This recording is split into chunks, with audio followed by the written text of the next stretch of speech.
Hello dear student, welcome to Kotputli education. आज हम बात करने वाले हैं सुप्रीम कोर्ट के बारे में कि सुप्रीम कोर्ट ने जो गवर्नमेंट जॉब के rule regulation eligibility criteria means eligibility जैसे जो योग्यता होती है एज वगैरह, ठीक है, ये इनके बारे में बहुत बड़ा एक रूल निकाला है।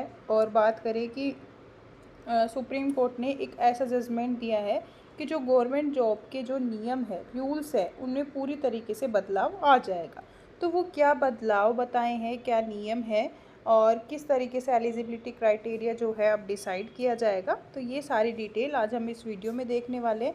तो आप इस वीडियो के लास्ट तक बने रहें, वीडियो को लाइक और शेयर भी कर लें, चैनल को सब्सक्राइब भी कर लें, साथ ही बेल आइकन पर भी प्रेस कर लें जिससे आगे आने वाली वीडियो अपडेट आपको प्रोवाइड होती रहे। साथ ही आपको बता दें व्हाट्सएप और टेलीग्राम ग्रुप ज्वाइन कर सकते हैं, इंस्टाग्राम पे फॉलो कर सकते हैं, फेसबुक पे फॉलो कर सकते हैं और यूट्यूब चैनल है जो कि सब्सक्राइब कर लो जिससे आगे आने वाली वीडियो अपडेट लीगल अपडेट सारी जो है आपको प्रोवाइड होती रहेंगी।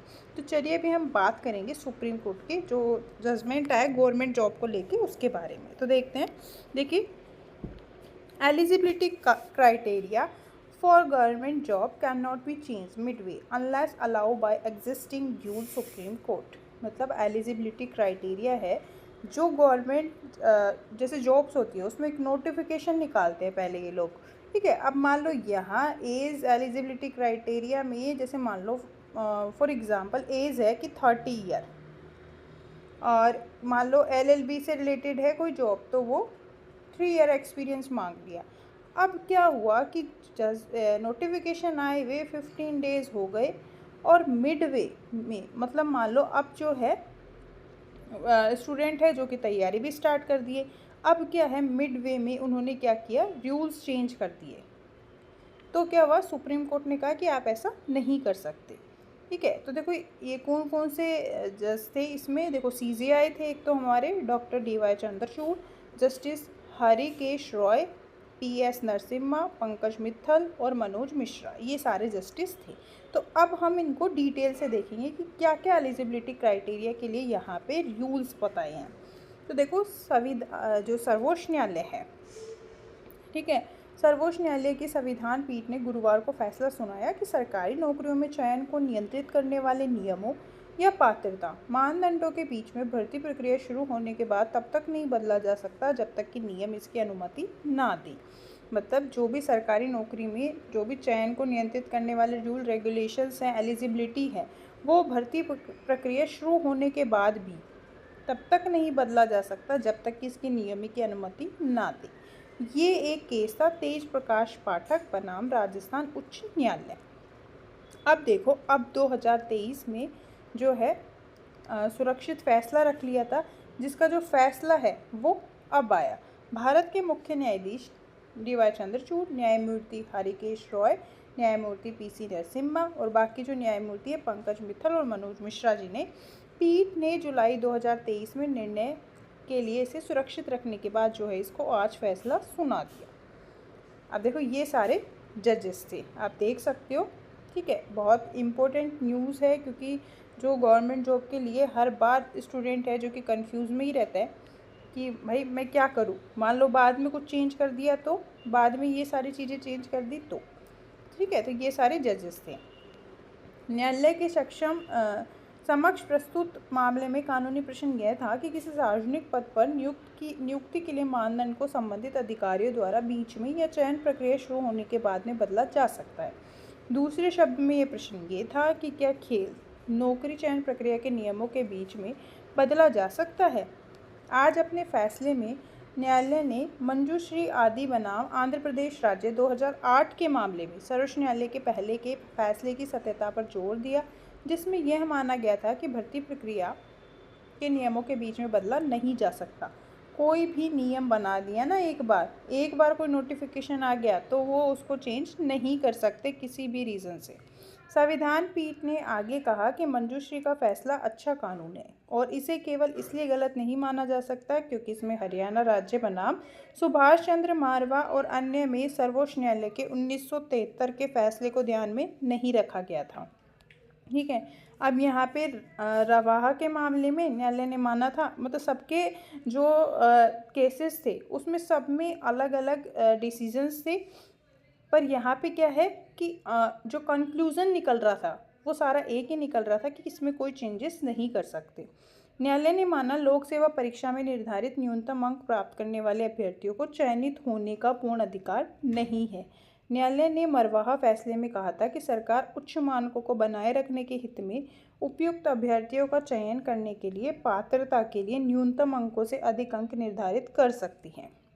अब इस मामले में ये कह दिया कि जो अंक होते हैं, मीन्स आपके जो नंबर आएंगे उसके बारे में कह दिया। आज फैसले में जो लास्ट जो आपका जजमेंट आया है कि सुप्रीम कोर्ट ने अब जजमेंट दे दिया और यही सारे रूल्स फॉलो होंगे, तो वो जो कंक्लूज़न निकाला है सारे फैसलों का, तो वो ये बताया भर्ती। अब देखो इसमें सारे पॉइंट वाइज डिसाइडेड किए हैं। भर्ती प्रक्रिया आवेदन आमंत्रित करने में से शुरू होती है और रिक्तियों के भरने के साथ है जो कि समाप्त होती है। सेकंड बताया कि पात्रता नियमों को बीच में नहीं बदला जा सकता। अब अगर नंबर का भी है ना इशू, तो वो भी नहीं बदला जाएगा, और ऐसा तभी किया जा सकता है जब मौजूद नियम ऐसा निर्धारित करते हैं। भर्ती के नियमों को भी जो है अनुच्छेद 14 और 16 के मानकों को पूरा करना होगा। वैधानिक बल वाले मौजूद नियम मनमाने नहीं होने चाहिए। मतलब अगर आप कोई नोटिफिकेशन भी निकाल रहे हो ना, तो नोटिफिकेशन भी इस तरीके का निकालना है आपको कि जो आर्टिकल 14 और 16 का उल्लंघन नहीं होना चाहिए। चयन सूची में स्थान पाने से उम्मीदवारों को रोजगार का पूर्ण अधिकार नहीं मिल जाता।